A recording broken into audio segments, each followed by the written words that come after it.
ہزاروں سال سے لے کر انسانی سوسائٹی مختلف کلاسز کے اندر ڈیوائیڈڈ رہی ہے۔ ماڈرن اگر ہسٹری میں آپ دیکھیں تو دو کلاسز کے درمیان خاص طور پر کنفلکٹ چھڑتی رہی ہے۔ ایک تو ایلیٹ کلاس ہے، وہ لوگ جن کے پاس بے تحاشا پیسہ ہے اور جو چاہتے ہیں کہ حکومتی جو پاور ہے وہ ان کے پاس رہے، اور دوسرا وہ کلاس ہے جو کہ مڈل کلاس کہلائی جاتی ہے یا پھر لوور کلاس کہلائی جاتی ہے۔ یہ لوگ نمبرز میں بہت زیادہ ہوتے ہیں اور زیادہ جو دولت جنریٹ کرتے ہیں وہ یہی لوگ کر رہے ہوتے ہیں، کیونکہ فائنل کنزیومرز بھی یہی لوگ ہوتے ہیں۔ لیکن ان کا حکومتی معاملات میں جو عمل دخل ہوتا ہے وہ نہ ہونے کے برابر ہوتا ہے، اور جب بھی کبھی یہ کوشش کرتے ہیں یا خواہش کرتے ہیں کہ ان کی بھی بات سنی جائے یا ان کے بھی مطالبات پہ غور کیا جائے، تو سختی سے طاقت کے ساتھ وہ جو اوپر بیٹھا ایلیٹ کلاس ہے وہ ان کے مطالبات کو کرش کرنے کی کوشش کرتا رہتا ہے۔ آج بھی آپ کو دنیا کے بہت سارے حصوں میں یہ کنفلکٹ جو ہے، یہ کشمکش جو ہے وہ کسی نہ کسی طرح سے ہوتی ہوئی نظر آتی ہے کہ ایک چھوٹا سا طبقہ اوپر بیٹھا ہوا ہوتا ہے اور وہی پالیسیز بناتا ہے اور وہی بس ملک کا جو نظام حکومت ہے اس کو چلانے کی کوشش کرتا رہتا ہے۔ لیکن انسانی تاریخ بھری پڑی ہے، انسانی تاریخ بھری پڑی ہے، اور اگر آپ انسانی تاریخ میں دیکھیں تو ہزاروں مرتبہ ایسے واقعات پیش آئے ہیں کہ جب یہ پسا ہوا طبقہ، یہ جو مڈل کلاس اور لوور کلاس طبقہ ہے، یہ جب اپنے حقوق حاصل کرنے کے لیے اٹھ کھڑا ہوتا ہے تو بڑی سے بڑی دیواریں بھی ان کے سامنے ٹک نہیں پاتی ہیں۔ ایک ایسا ہی واقعہ دنیا کی تاریخ میں ہمیشہ یاد رکھا جائے گا، اور وہ ہے فرینچ ریولیوشن، یعنی ایک ایسا ریولیوشن جس میں جو فارمر کلاس ہے، کسان طبقہ، وہ اور عام جو لوگ ہیں، جنتا، یہ اٹھتے ہیں اور ایلیٹ کلاس کی اینٹ سے اینٹ بجا دیتے ہیں۔ یہ کہانی شروع ہوتی ہے پیرس سے ناظرین۔ پیرس آج سے تقریباً 500 سال پہلے یورپ کا سب سے بڑا شہر ہوا کرتا تھا، اور اس کے اندر کوئی 5 لاکھ کے لگ بھگ آبادی رہتی تھی۔ سارا کا سارا شہر اس وقت بہت سارے بڑے شہروں کی طرح یہ بھی ایک بڑے سے قلعے کے اندر بند تھا، چاروں طرف اس کے دیوار بنی ہوئی ہوتی تھی، شہر کے بیچوں بیچ ایک ندی بہتی تھی، اور اس شہر کے باہر ایک جنگل بھی ہوا کرتا تھا۔ اس جنگل کے اندر شکار کھیلنے کے لیے بادشاہ لوئس جایا کرتا تھا۔ اس وقت کا جو بادشاہ تھا فرانس کا، اس کا نام لوئس تھا۔ لوئس وہاں پر شکار کھیلنے جاتا تھا۔ اس جنگل میں ایک چھوٹا سا کسانوں کا گاؤں بنا ہوا تھا، جس کے اندر لوئس کے دادا پردادا لوگ نے ایک بینگلو بنایا ہوا تھا، اور یہ جب شکار کھیل کھیل کے تھک جاتے تھے تو وہیں اس بینگلو کے اندر آرام کرتے تھے۔ اچھا، اب یہ جو بادشاہ لوئس تھا، نہ صرف یہ خود بلکہ ان کی ملکہ اور ان کا پورا جو خاندان تھا، انتہائی عیاش قسم کے لوگ تھے۔ نیچے جو لوگ تھے ان کے حالات کچھ زیادہ بہتر نہیں تھے، لیکن اوپر بیٹھا ہوا یہ جو بادشاہ طبقہ تھا، اس کے جو نخرے تھے اور اس کے جو خرچے تھے وہ کم ہونے کا نام نہیں لے رہے تھے۔ اب دیکھیں اس وقت کا اگر آپ سوشل سیٹ اپ دیکھیں تو فرانس کے اندر اس وقت 20% جو آبادی تھی وہ شہروں کے اندر رہتے تھے، اور 80% کی جو ان کی آبادی تھی وہ دیہاتوں میں اور گاؤں میں رہتے تھے۔ اس وقت کا جو فرانس ہے وہ مختلف جنگوں کے اندر انوالو رہا، خاص طور پر اینگلو فرینچ جو جنگ تھی اس کے اندر تو ان کا بہت زیادہ پیسہ برباد ہوا ہے۔ بیسیکلی جب امریکہ کے اندر سول وار چل رہی تھی اور امریکن ریولوشن وہاں پر آ رہا تھا تو انہوں نے جا کر اس میں ٹانگ اڑائی تھی، اور وہاں پر انہوں نے برطانیہ کو شکست دینے کے لیے اپنا رول پلے کیا تھا فرانس والوں نے۔ اچھا، وہاں پر تو سم ہاؤ ان کو کامیابی حاصل ہو گئی، لیکن اس کے بعد جو فرینچ اور انگلینڈ کی جو لڑائی شروع ہوتی ہے تو اس میں بے تحاشا پیسہ لگتا ہے۔ اس پیسے کو، اس جنگ کو فائنینس کرنے کے لیے یہ لون پہ لون دھڑا دھڑ لیتے چلے جاتے ہیں۔ اب ایک طرف تو حکومتی شاہ خرچیاں، دوسری طرف یہ جنگوں کے خرچیاں، اور تیسری طرف وہ جو اوپر بیٹھا ہوا ایلیٹ طبقہ تھا جس کے اندر بادشاہ خود بھی شامل تھا، وہاں اس کے نیچے بیٹھے ہوئے جو لوگ تھے وہ بھی، اور کلرگی کو بھی مت بھولیے گا، وہ جو پریسٹ طبقہ تھا، اس کے بارے میں ایلیومیناٹی والے اپنے ایپیسوڈ کے اندر میں بات کر چکا ہوں کہ انہوں نے کس طریقے سے بہت زیادہ وہاں کے جو سیاسی سیٹ اپ ہے اس کے اندر جو آپ کو بگاڑ نظر آیا آگے چل کے، اس میں ایک بڑا رول اس طبقے کا بھی رہا ہے، پریسٹ طبقہ جو وہاں کا تھا۔ اب یہ جو سارے طبقے تھے ان میں نظام حکومت کچھ اس طرح سے بنا ہوا تھا کہ جو ٹیکس کا نظام تھا، اب ظاہر سی بات ہے یہ جو سارے کے سارے خرچے تھے، امیروں کے بھی خرچے تو جنگوں کے بھی خرچے، جو حکومت کے معاملات چلانے کے سارے خرچے یہ ٹیکس سے ہی پورے ہو رہے تھے۔ اب ٹیکس کا جو نظام بنا ہوا تھا وہ اس طرح سے بنا ہوا تھا کہ زیادہ تر جو ٹیکس اپلائی ہوتا تھا وہ نیچے والے کلاس کے اوپر، غریب طبقہ، کسان طبقہ، مڈل کلاس لوگ، ان کے اوپر ٹیکس کا یہ جو نظام تھا وہ لاگو ہوتا تھا، اور اکثر جو ٹیکسز تھے وہ انسٹنٹلی ان سے ریکور کیے جاتے تھے۔ نہ اوپر کا طبقہ جو ایگزیمپٹڈ تھا، وہ تو مطلب ان کے اوپر تو لا اپلائی اس لیے بھی نہیں ہوتا تھا کیونکہ قانون خود ہی بناتے تھے یہ لوگ، نوٹیبلز ان کو کہتے تھے، پارلیمنٹ کے اندر بھی یہی بیٹھے ہوئے ہوتے تھے۔ اچھا، یہ ماڈرن پارلیمنٹ والا سسٹم نہیں تھا وہاں پر، یہ نوٹیبلز ان کا الگ سے ہی سسٹم بنا ہوا تھا جس کے اندر پریسٹ طبقہ اور جو سیٹ لوگ تھے وہاں کے، اب جن کو اب نواب کہہ لیں، یہ سارے ایک ہی ہوتے تھے۔ اب ہوتا یہ تھا کہ عوام کی بھی ایک چھوٹی سی نمائندگی ہوتی تھی ان کے جو سسٹم کے اندر۔ بادشاہ کے نیچے یہ جو سسٹم بنا ہوا ہوتا تھا اس میں بیسیکلی 3 ووٹ ہوا کرتے تھے، ایک تو پریسٹوں کا ووٹ تھا، دوسرا یہ نوابوں کا ووٹ تھا، اور تیسرا جو تھا وہ عام جنتا کا ووٹ ہوا کرتا تھا۔ اب ہوتا یہ تھا ہمیشہ جب بھی ٹیکس لگانے کی باری آتی تھی یا اس طرح کی قانون سازی ہوتی تھی تو پریسٹ اور نواب مل جاتے تھے، دونوں کے 2 ووٹ بن جاتے تھے مل کے، اور تیسرا جو ووٹ ہوتا تھا عام جنتا کے لوگوں کا ہوتا تھا۔ تو ہمیشہ سے ہی جو جنتا کا جو ووٹ بینک تھا وہ ہار جاتے تھے، ان کا ایک ووٹ ہوتا تھا، اور اوپر وہ جو دونوں طبقے تھے پریسٹ اشرافیہ،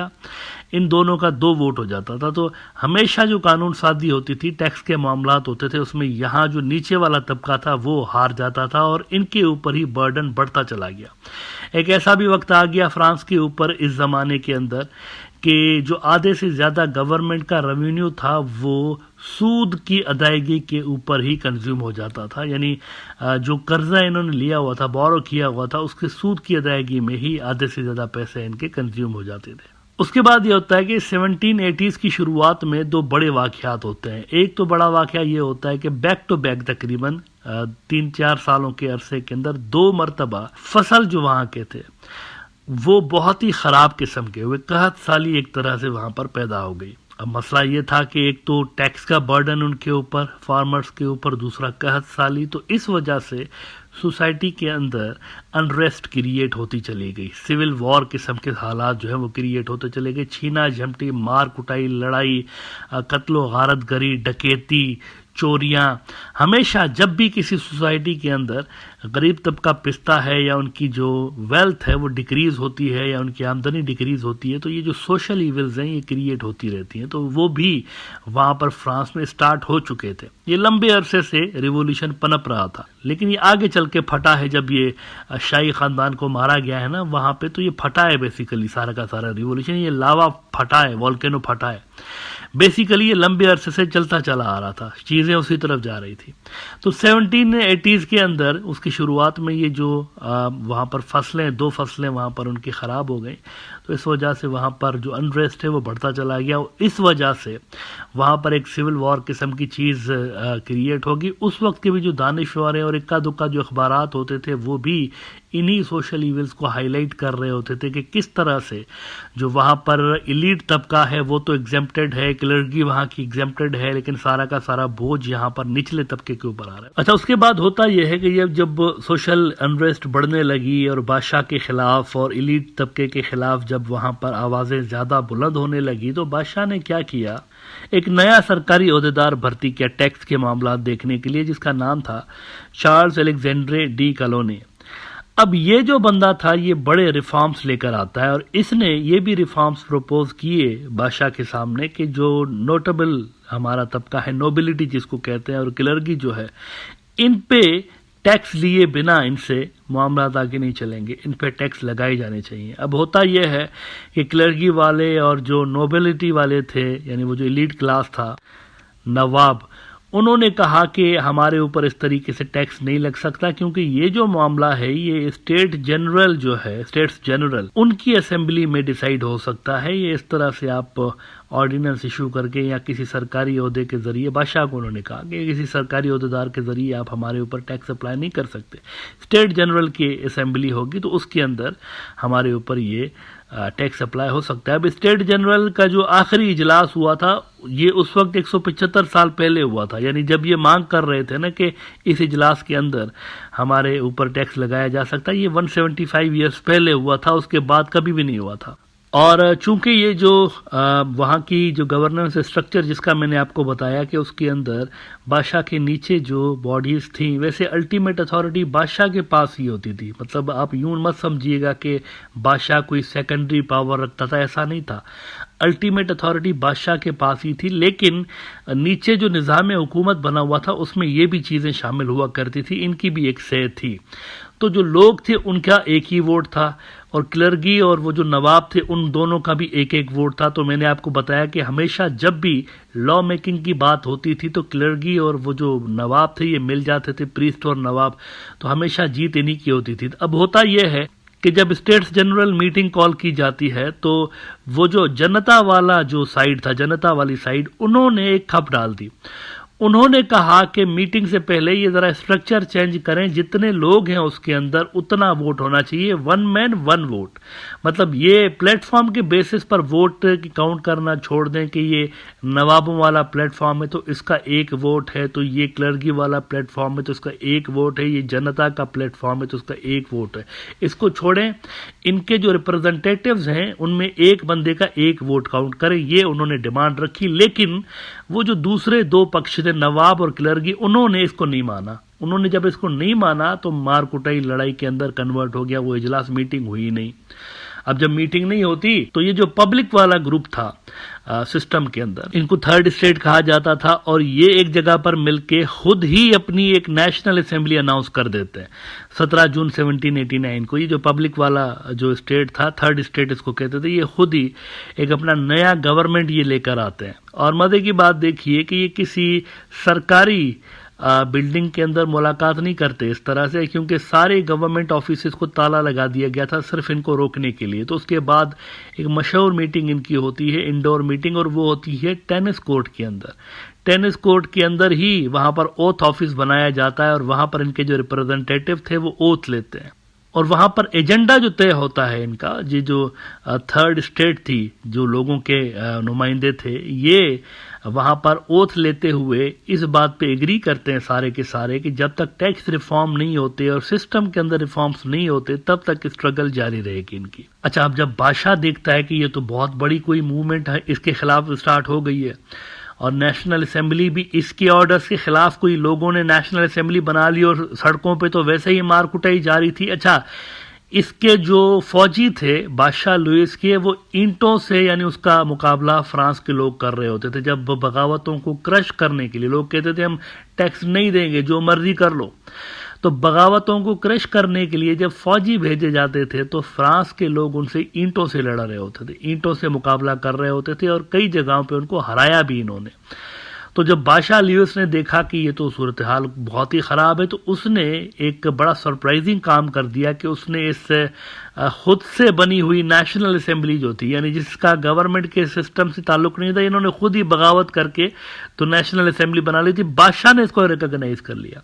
اور نہ صرف اس کو ریکگنائز کر لیا بلکہ وہ جو ورسیلس کا پیلس ہے، جو کہ پروگرام کے شروع میں آپ کو بتایا کہ پیرس کے باہر جنگل کے اندر ایک بینگلو بنا ہوا تھا، جہاں پر یہ جب تھک جاتے تھے بادشاہ شکار کھیلتے کھیلتے تو وہاں پر آرام کرتے تھے.